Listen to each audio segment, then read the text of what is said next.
सिजदा करने उस बालक ने हमको पुकारा, उस बालक ने हमको पुकारा। बैतलहम के गौशाले में पैदा हुआ है यीशु हमारा।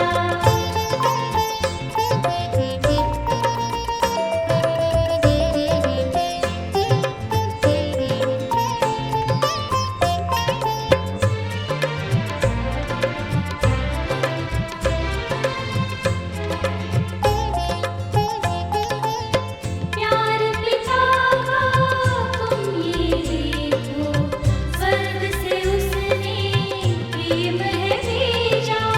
प्यार पिता का तुम ये देखो, स्वर्ग से उसने प्रेम है भेजा।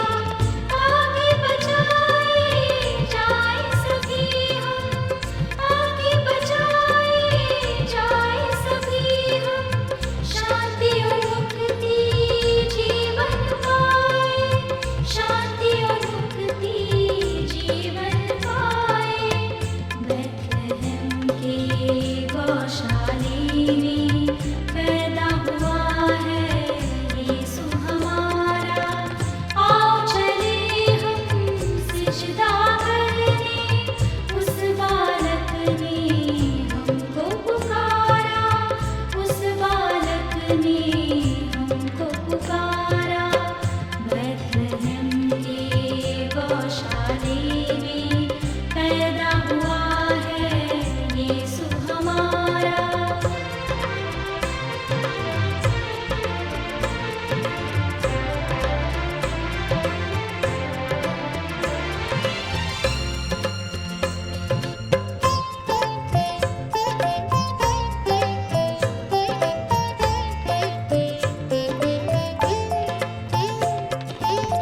स्वर्ग में देखो चमका तारा, बैतलहम पर करता इशारा। स्वर्ग में देखो चमका तारा, बैतलहम पर करता इशारा। सिजदा करने आए मजूसी, सिजदा करने आए मजूसी। सोना मूल्यवान चढ़ाए, सोना मूल्यवान चढ़ाए। बैतलहम के गौशाले में पैदा हुआ है यीशु हमारा। आओ चले हम सिजदा करने, उस बालक ने हमको पुकारा, उस बालक ने हमको पुकारा। बैतलहम के गौशाले में पैदा हुआ है यीशु हमारा। मेरे प्यारे भाइयों और बहनों, पादरी बरकत मसीह प्रभु यीशु मसीह के बहुमूल्य नाम में आप सबका स्वागत करता है इस कार्यक्रम के लिए जिसका नाम है माय विक्टोरियस जीसस, मेरा विजयी यीशु। हमारा यीशु, हमारा प्रभु विजयी प्रभु है। वो एक जयवंत प्रभु है। उसने कहा कि मैंने संसार को जीत लिया है। हमारे प्रभु यीशु मसीह ने हर कदम पर, हर मोड़ पर शैतान को शिकस्त दी है मेरे प्रियो। वो पराजित होना नहीं जानता और जो उसके पीछे चलते हैं, वे लोग जो प्रभु यीशु मसीह का नाम लेते हैं, उसकी आराधना करते हैं, उसे अपना प्रभु और अपना स्वामी कहते हैं, उनके जीवन में यह होना चाहिए कि वो कभी भी पराजित ना हो, क्योंकि जो परमेश्वर के ऊपर भरोसा रखते हैं वो जयवंत होते हैं, क्योंकि उनका प्रभु विजयी प्रभु है। इस समय मैं आपके सामने एक छोटी सी कहानी लेकर आया हूँ। ये परमेश्वर के भक्त एलिय्याह के बारे में है। मेरे प्रियो, एलिय्याह जो था परमेश्वर का दास था। उसने अहाब और इज़बेल राजा और ये जो रानी थी इज़बेल, उनके समय में उसने परमेश्वर के नाम को महिमान्वित किया। जब चारों तरफ मूर्ति पूजा छाई हुई थी, जब परमेश्वर के नबी, परमेश्वर के दास मारे जा रहे थे और हर तरफ बाल देवता की पूजा हो रही थी, उसकी आराधना हो रही थी। बाल देवता के पुजारी जो हैं वो इजबेल रानी के साथ उसकी मेज पर बैठकर खाना खाते थे। अर्थात जो झूठा धर्म है वो सरकारी धर्म बन गया था और जो सच्ची आराधना है, जो सच्ची सेवा है, जो सच्चा परमेश्वर है, उसको पूरी तरह से गुमनामी के अंधेरे में छुपना पड़ा।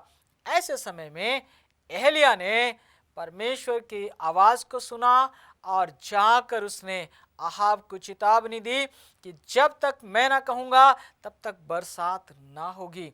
और मेरे प्रियो, आप उस कहानी को जानते हैं, लेकिन इस कहानी का एक पहलू मैं आपके सामने लाना चाहता हूँ और वो कहानी है एलिय्याह का खान पान, एलिय्याह का रहन सहन। एलिय्याह का कोई स्थायी घर नहीं था। जब एलिय्याह ने ये चेतावनी का संदेश दिया कि जब तक मैं ना कहूँगा बरसात ना होगी, उसके बाद एलिय्याह को सुरक्षित छिपने के लिए कोई भी स्थान नहीं था। और ऐसे में परमेश्वर ने उसको आदेश दिया कि एक नाला था, वहाँ पर जाकर उस नाले के किनारे जाकर वो छुप गया। वहाँ पेड़ के नीचे वो रहने लगा, नाले का पानी पीता था और कौवे उसको गोश्त और रोटी खिलाते थे। एक समय आया, नाले का पानी सूख गया, तो उसके बाद एलिय्याह को सारपत नगर में भेजा गया और वहाँ की एक विधवा के द्वारा उसके खाने पीने का इंतज़ाम हुआ। उसके बाद जब समय पूरा हुआ, एलिय्याह ने अपने आप को प्रकट किया कारमेल पर्वत के ऊपर। उसने एक बहुत बड़ी सभा की। आप जानते हैं कि किस प्रकार से अंत ये हुआ कि परमेश्वर ने बरसात भेजी और बाल के सारे नबियों को, अशेरा के सारे नबियों को मार डाला गया, ख़त्म कर दिया गया। उसके बाद इजबेल रानी इतनी क्रोधित हो गई कि वो कहने लगी कि कल शाम तक अगर एलिय्याह का सर मैंने नहीं कटवाया तो मेरे देवता मेरे साथ उससे भी बुरा करें। ये बात सुनकर एलिय्याह डर कर भागने लगा और भागते भागते भागते जाके वो एक जंगल में छुप गया, पेड़ के नीचे लेट गया। एक स्वर्गदूत आया और स्वर्गदूत ने आकर उसको उठाया और पत्थर पर सिकी हुई रोटी और पानी एक सुराही में भरकर उसको दिया और उसने खाया पिया और सो गया। अगले दिन फिर स्वर्गदूत आया, उसे पानी दिया और रोटी दी। उसने रोटी खाई, पानी पिया और उसके बाद उसने 40 रात दिन यात्रा की और होरेब पर्वत पर पहुंचकर उसने परमेश्वर के महान कार्य को पूरा किया। यहाँ पर आप देखिए, ये जो एलिय्याह है ये अपने खान पान के लिए किसके ऊपर निर्भर है। इसका संदेश कितना पावरफुल है। जितना संदेश उसका पावरफुल है उतना ही अधिक उसका जीवन जो है वो पावरफुल है। कितना साधारण जीवन, अपने सांसारिक जीवन के सुख के लिए, आराम के लिए उसके पास कुछ भी नहीं है। वो अपने भोजन के लिए या तो कौवों पर निर्भर है, या किसी विधवा पर निर्भर है, या स्वर्गदूत पर निर्भर है। उसका भोजन कितना साधारण है। हालांकि आरंभ में उसने मांस रोटी खाई, लेकिन अंत में धीरे धीरे वो बदलता चला गया और ऐसा समय आया कि जब उसने परमेश्वर के लिए और भी बड़े कार्यों को करना था तब वो पूरी तरह से शाकाहारी हो गया। और हम उसी प्रकार से दूसरे एलिय्याह को अगर देखें, यूहन्ना बपतिस्मादाता को, उसके जीवन को भी आप देखिए, उसका संदेश भी बहुत ही पावरफुल था और कारण यह है कि उसका जीवन बहुत ही साधारण था, उसका खान पान साधारण था। मेरे प्रियो, आज इस संदेश में जो आपके साथ मैं बातें बांटना चाहता हूँ, शेयर करना चाहता हूँ मेरे विजयी प्रभु यीशु मसीह के बारे में, वो है भूख के ऊपर जयवंत। परमेश्वर की एक दासी ने कहा है कि जो लोग अपनी भूख के ऊपर विजय प्राप्त कर लेते हैं वो अपने जीवन में किसी भी पाप के ऊपर विजय प्राप्त कर लेंगे। इस बात में बहुत अधिक शक्ति है। ये ऐसी आजमाइश है, ये ऐसा पाप है, भूख का पाप, खान पान का पाप, जिसमें मनुष्य सदैव गिर जाता है। अधिक से अधिक संख्या में बहुत संख्यक लोग जो हैं वो यहाँ पर आकर गिर जाते हैं, उनका पतन हो जाता है। और जो लोग अपनी भूख पर जयवंत नहीं हो पाते मेरे प्रियो, वो अपने जीवन में दूसरे पापों पर भी जयवंत नहीं हो पाते। वो प्रभु प्रभु करते रहते हैं और एक दिन आता है कि एक वो निराशा में जीवन जीते हुए इस दुनिया को छोड़कर चले जाते हैं। आदम हव्वा के सामने ये आजमाइश थी मेरे प्रियो, और अगर हम देखेंगे तो इसराइलियों के सामने भी ये आजमाइश थी, हमारे प्रभु के सामने भी यही आजमाइश थी। आइए मेरे साथ अपनी बाइबल को खोलें। हम मत्ती 4 अध्याय खोलेंगे और उसका 3 और 4 पद पढ़ना चाहेंगे। मत्ती और उसका 4 अध्याय का 3 और 4 पद। तब परखने वाले ने पास आकर उससे कहा, यदि तू परमेश्वर का पुत्र है तो कह दे ये पत्थर रोटियां बन जाएं। यीशु ने उत्तर दिया, लिखा है मनुष्य केवल रोटी ही से नहीं परंतु हर एक वचन से जो परमेश्वर के मुख से निकलता है जीवित रहेगा। यहाँ पर मैं और आप प्रभु यीशु मसीह को 40 दिन के उपवास के बाद की स्थिति में पाते हैं। जब उसने बपतिस्मा लिया, बपतिस्मा लेने के बाद पवित्र आत्मा ने उसकी अगुवाई की ताकि वो जंगल में जाए और एकांत में रहकर जंगली जानवरों के बीच में प्रभु के ऊपर भरोसा रखकर अपने समय को बिताए, प्रार्थना में, ध्यान में, मनन में, और पहली विजय भूख के ऊपर वो विजय प्राप्त करे। मेरे प्रियो, आदम हवा का जहाँ पतन हुआ था प्रभु यीशु मसीह को वहीं पर विजयी होना था। आदम हवा जब भूखे ना थे, उनके पास भरपूरी के साथ भोजन वस्तु थी, तो भी उन्होंने वर्जित फल को खाया।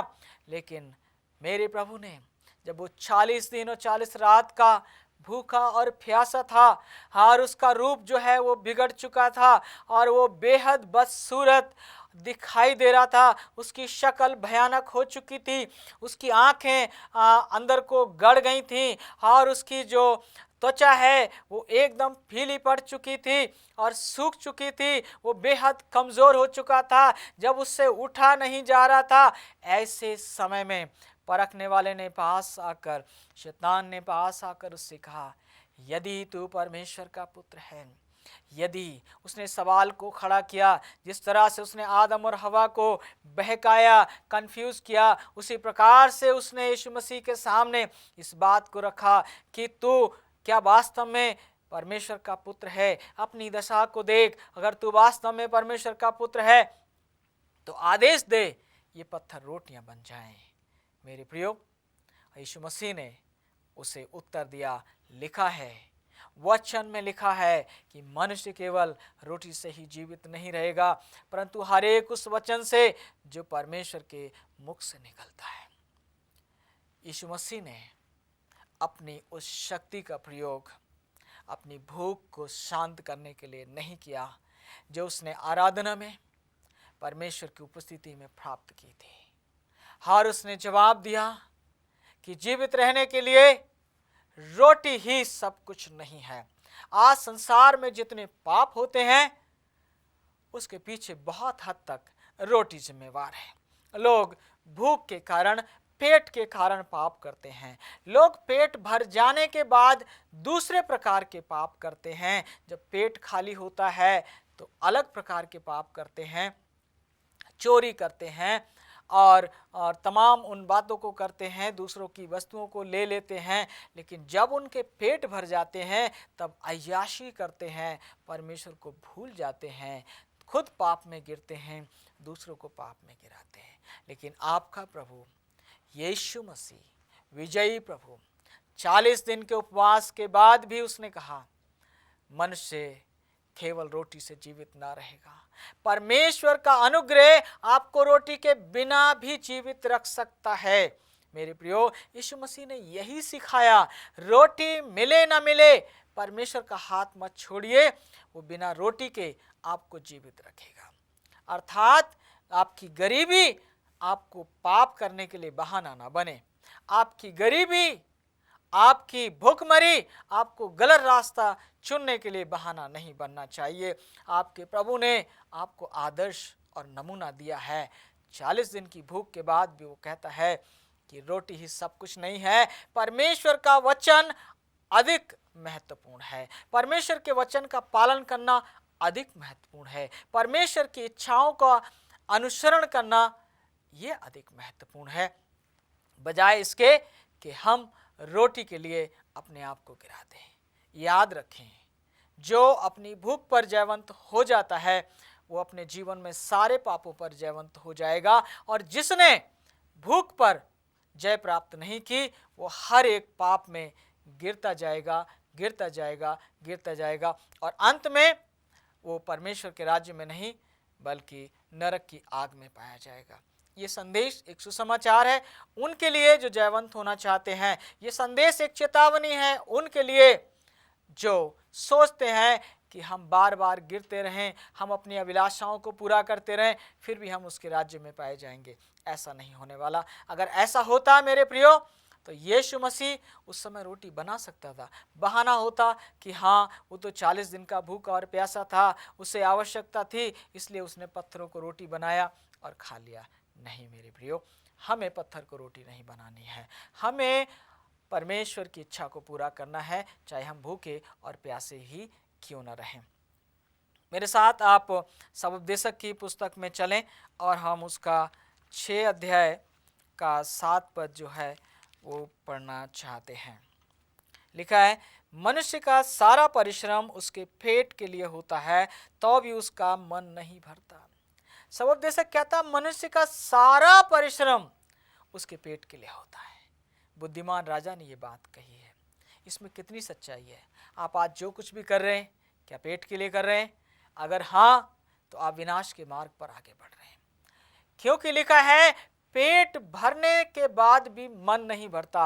आज मनुष्य मोटापे की बीमारी से पीड़ित हैं। स्त्री और पुरुष मोटापे की बीमारी से दुखी हैं, पीड़ित हैं, क्योंकि उनका पेट भरने के बाद भी उनका मन नहीं भरता और वो उस खाने को खाते रहते हैं, खाते रहते हैं। पेट भर जाता है, मन नहीं भरता है, मोटापा बढ़ता है, बीमारियां बढ़ती हैं और पतन में वो गिरते गिरते और गिरते चले जाते हैं। ये चेतावनी का संदेश है। सबोपदेशक कहता है, मनुष्य का सारा परिश्रम पेट के लिए होता है, पेट के लिए नहीं होना चाहिए। यीशु मसीह ने अपना परिश्रम पेट के लिए नहीं किया, एलिया ने अपना परिश्रम पेट के लिए नहीं किया, बल्कि वो अपने भोजन के लिए परमेश्वर के ऊपर निर्भर रहा। परमेश्वर अपने लोगों को समय पर भोजन देता है। जिस प्रकार से वो पशु और पक्षियों को, चिड़ियों को, जंगली जीव जंतु और जानवरों को समय पर भोजन देता है, उसी प्रकार से परमेश्वर अपने उन लोगों को भी समय पर भोजन देता है जो उस पर निर्भर होते हैं। उनकी आवश्यकताओं को पूरा करने के लिए परमेश्वर उन्हें भोजन देता है। आइए हम सबोपदेशक 10 अध्याय में चलें और 17 पद पढ़ेंगे। हे देश, तू धन्य है जब तेरा राजा कुलीन है और तेरे हाकिम समय पर भोज करते हैं, और वो भी मतवाले होने को नहीं वरन बल बढ़ाने के लिए। सबोपदेशक कहता है, हे देश तू धन्य है जब तेरे राजा, तेरे हाकिम, तेरे कुलीन लोग समय पर भोजन करते हैं, मतवाले होने के लिए नहीं, बल बढ़ाने के लिए। आप जो भोजन करते हैं, क्या वो समय पर करते हैं? ऐसा देखा गया है, हमारे लोग 24 घंटे खाते रहते हैं, जब जगे रहते हैं तो खाते रहते हैं, जो उनके सामने रखो खाना शुरू हो जाते हैं। उनके खाने पीने का कोई समय नहीं है। और क्यों खाते हैं? मतवाले होने के लिए खाते हैं। वचन कहता है, धन्य होंगे आप जब आप समय पर भोजन करेंगे, और वो भी किसके लिए? बल बढ़ाने के लिए। जो कुछ आपकी प्लेट में होता है, जो कुछ आपके सामने होता है, कभी आपने पूछा, कभी आपने अपने आप से सवाल किया, ये जो मैं खा रहा हूँ ये क्यों खा रहा हूँ? ये क्या मुझे बल प्रदान करेगा? अगर बल प्रदान नहीं करेगा तो हम क्यों खाते हैं, क्यों पीते हैं? ये चेतावनी का संदेश आपके लिए है, मेरे लिए है, हम सब के लिए है। वे लोग जो मतवाले होने के लिए, जो अपनी जीभ की तृप्ति के लिए खाते हैं, वो खाते हैं जो उन्हें अच्छा लगता है, जिसका टेस्ट अच्छा होता है, जो देखने में अच्छा होता है, जिसकी खुशबू अच्छी होती है, उसे खाते हैं। लेकिन ये नहीं पूछते इसे खाने के बाद हमारे पेट में क्या होगा, क्या इससे हमें बल प्राप्त होगा, क्या इससे हमारी बुद्धि खुलेगी, या इससे हम और अधिक हमारा जो है पतन हो जाएगा। सोचने और जानने और सीखने और समझने की ये बात है। परमेश्वर का वचन कहता है कि धन्य होंगे हम जब समय पर भोजन करेंगे, और वो भी क्यों?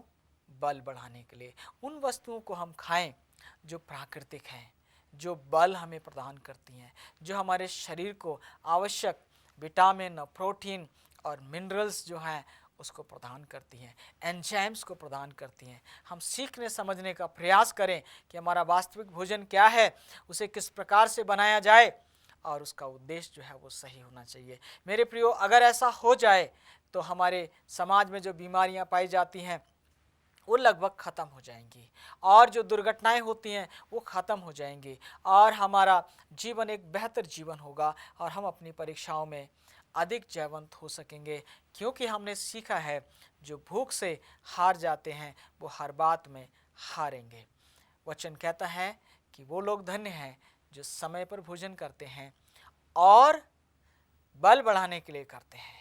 बीच बीच में खाना, हर समय खाना बहुत ही गलत बात है।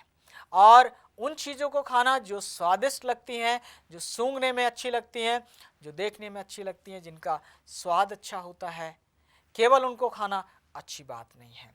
हमें वो चीज़ें खानी पड़ेंगी जिनसे हमें बल मिले, ताकि हम प्रभु का कार्य कर सकें और उसके हम अच्छे गवाह बन सकें। मेरे साथ आप गिनती की पुस्तक में चलें और हम 11 अध्याय खोलेंगे। 4 और 5 पद जो है इसको हम यहाँ पर पढ़ेंगे। फिर जो मिली जुली भीड़ उनके साथ थी वो कामुकता करने लगी, और इस्राएली भी फिर रोने लगे और कहने लगे, हमें मांस खाने को कौन देगा? हमें वे मछलियाँ स्मरण हैं जो हम मिस्र में सेंत मेत खाया करते थे, और वे खीरे और खरबूजे और गंदने और प्याज और लहसुन भी। मेरे प्रियो, यहाँ पर आप देखिए, इस्राएली लोगों को परमेश्वर मिस्र से निकाल कर लाया, कनान के देश में उनको लेकर जा रहा है जहाँ दूध और शहद की नदियाँ बहती हैं। हर दिन उनको आसमान से मन्ना बरसा रहा है उनके लिए खाने के लिए। और जब वो गुलामी से आज़ाद हो चुके हैं, परमेश्वर उनके बीच में निवास कर रहा है। रात में आग का खंभा बन जाता है, दिन में बादल बन के उनके ऊपर छा जाता है। ऐसे में वो रोते हैं, वो विलाप करते हैं और कहते हैं, हमें मांस खाने को कौन देगा? हमें वो मछलियां जो हम खाते थे भरपेट वो कौन देगा? मेरे प्रियो, ये परीक्षा थी इस्राएलियों के सामने। परमेश्वर उन्हें एक शुद्ध जाति के रूप में कनान देश में ले जाना चाहता था, लेकिन शैतान ने उनके सामने आजमाइश रखी। मिलीजुली भीड़ ने रोना शुरू किया, इस्राएली भी रोने लगे, और वो कहने लगे, मन्ना तो हमें मिल रहा है, इससे हमारा जीव उब गया है, क्या हमें मांस मिल सकता है? क्या परमेश्वर हमें मांस खिला सकता है? मेरे प्रियो, परमेश्वर ने उन्हें मांस भी खिलाया, लेकिन एक ही दिन में 23,000 लोगों को मार डाला।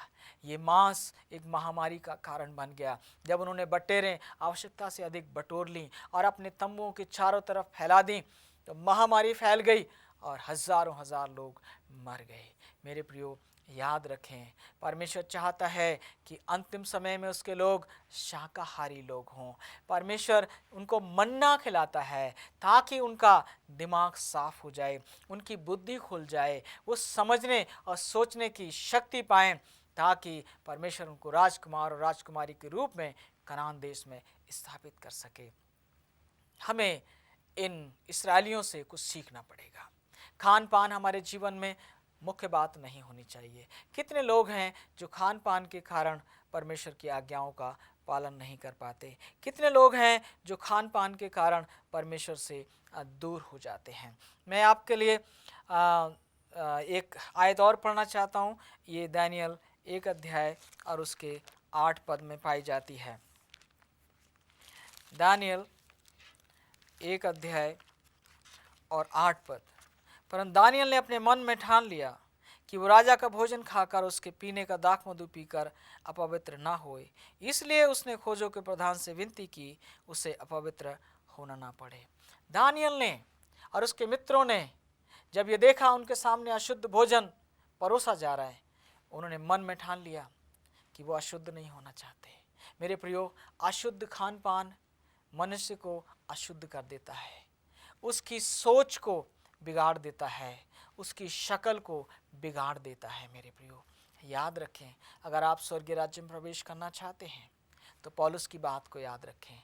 उसने रोमियो 14:21 में कहा है, भला तो ये है ना तू मांस खा, ना दाखरस पी, ना कोई ऐसा काम कर जिससे तेरे भाई को ठोकर लगती है। मेरे प्रियो, यीशु मसीह बहुत जल्द आने वाला है। उसने विजयी होकर मेरे और आपके लिए एक आदर्श दिया है और मेरे और आपके सामने एक नमूना है, ताकि हम अपने जीवन में विजयी हों। अपने खान पान पर, अपनी भूख पर हम जय प्राप्त करें, ये परमेश्वर की योजना है।